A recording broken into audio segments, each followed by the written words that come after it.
If I told you that telling your athlete to stay positive was actually making them worse, would you believe me? Probably not. But by the end of this lesson, you'll never say it again. And you'll have the three-word replacement that elite athletes actually use instead of stay positive. Now, picture this.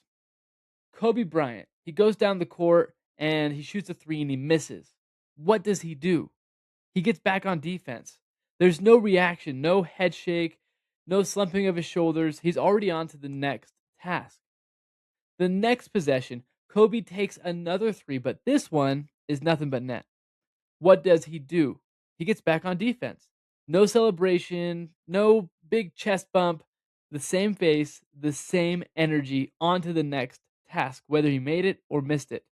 That is a neutral mindset.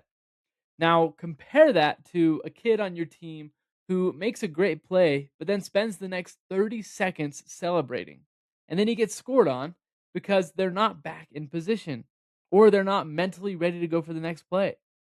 Or the kid who misses a shot and you can see their body the rest of the quarter just slumped over and they lose their confidence. Both of these athletes are controlled by the last play. Kobe and other elite athletes we're already on to the next play. That is the power of a neutral mindset. So here's the three different types of mindsets here. Now, here's how I actually teach this. There are three lanes that the athlete's mind can actually be in any moment. Lane number one is negative. This is the most powerful. It is 7 times more powerful than positive thinking, a negative thought, but obviously it affects you negatively. Things like, I stink, I can't do this, coach is going to bench me, my parents are watching me fail. This lane is obviously bad. But here's what the research says that will actually surprise you. Negative self talk, especially when spoken out loud, is 4 to 10 times more powerful than positive self talk. It doesn't hurt an athlete's performance. Like, that's not the only thing it does.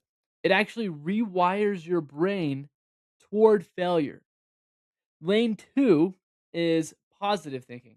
You can think to yourself, I'm the best. I've got this. Nothing can stop me. That sounds good, right? It all sounds really well, but here's the problem. Positive thinking is fragile. It works when things are going well, but the second that reality doesn't match that positivity, a bad call, a missed shot, a punch to the face, a tough opponent, that positive thinking, it breaks. Now your athlete isn't just dealing with a bad play, they're dealing with a bad play plus the collapse of their coping mechanism, which is positive self talk. That's a double hit. Whereas lane three, neutral thinking, you just ask yourself, what happened? What's my next play? No judgment. There's no emotion about the last rep and what just happened.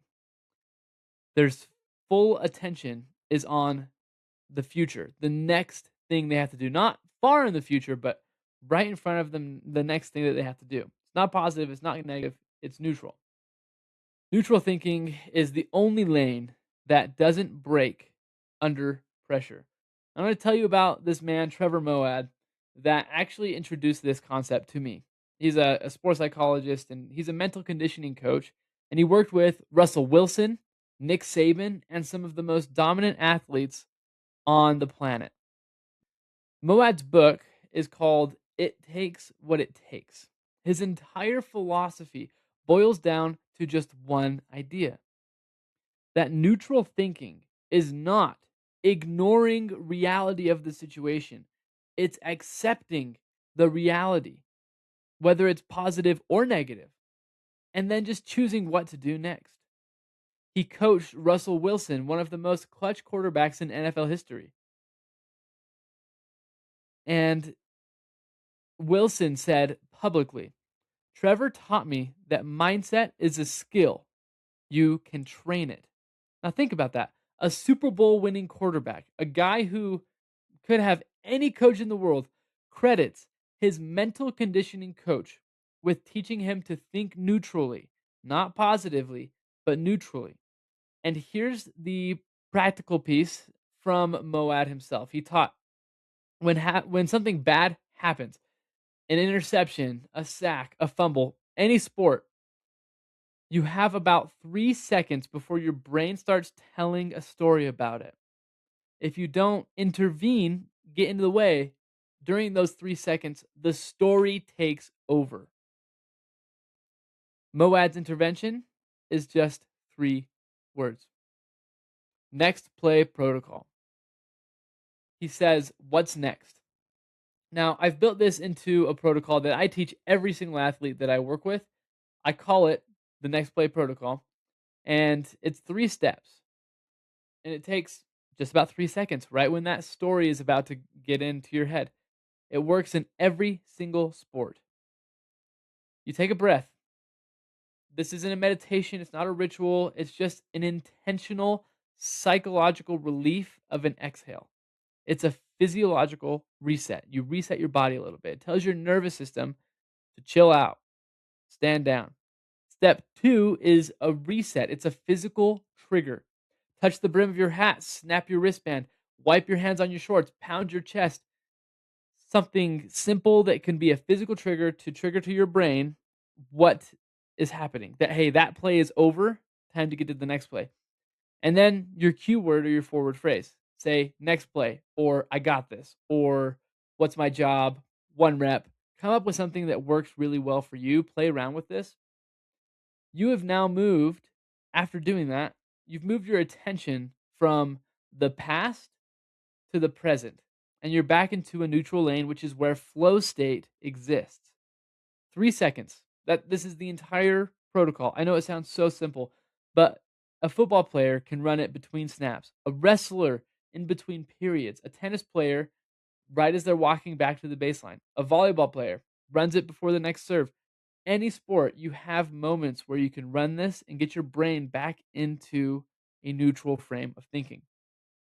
For coaches, this is your cheat code. Stop saying these things in the red, but start saying these things in the gold. Instead of shake it off, what's your next play? Instead of stay positive, say stay present. 1 rep at a time, 1 punch at a time, 1 round at a time. It's from Creed, one of my favorite movies. Instead of don't think about the last play. Think about what's your job right now. So don't pull them into the past, get them into the future. Or you'll get them next time. Try what did you learn? Take it into the next rep. Move it forward. Okay, take that forward. Neutral is so powerful.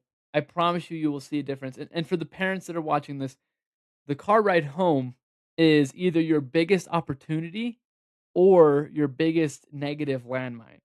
I've watched parents undo an entire game's worth of mental training in a 15-minute drive.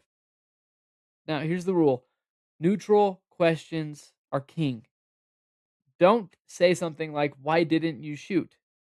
Why didn't you do this?" Or "Don't worry about it. Don't worry about it next time." Or "You'll get it next time." Try something like this. Say, "What's one thing that you did well today that you want to build on?" Whether it's a loss or a win. Always be building. Always be in the mindset and the framework of let's get better and let's build. One question. Keep it neutral. Keep it looking forward. This is the same thing that Kobe Bryant used, that Russell Wilson used, Super Bowl winning quarterback. Michael Phelps, Simone Biles, Serena Williams, all of them practice this exact framework that we're going over right now.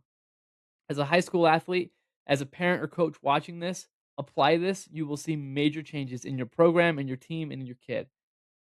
So you've got the identity foundation from lesson 1. We talked about that already. If you haven't watched that video, go back and watch that video. You've got the neutral mindset and the next play protocol, something you can actually apply and use in game, in practice. But neutral thinking, it doesn't help if your athlete can't actually focus on what matters most. And in today's generation, we know that it's very hard to focus. So in the next lesson, I'm going to give you the single best metaphor for focus that I've ever found and a 60-second drill that athletes can use today to get their focus aligned and know what types of focus there are. I'll see you there.